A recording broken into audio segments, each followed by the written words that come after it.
Well, hello folks. Today we're doing a building inspection, and I tell you what, this contractor here has won 3 awards already for stupid contractor awards. So I'm coming down here and I'm trying to say, okay, what's going on with this? This is a door going up and out of the basement. All right, so normally we want like an exterior door because actually it's going to the exterior, duh. We also want something that's solid surface and safe.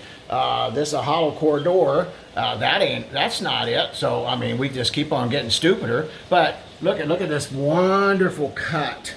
And see that right there? Isn't that awesome? We had to do that because my floor joists are falling down around it, and it's just collapsing. The house is actually collapsing, but it just gets even better.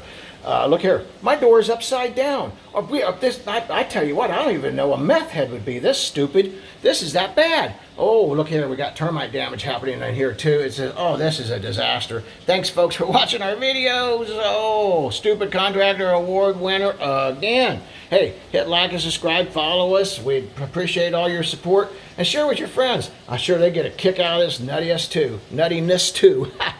Wow, easy for me to say, hard for me to look at. Thanks, folks. Have a great day. Galloway Building Services.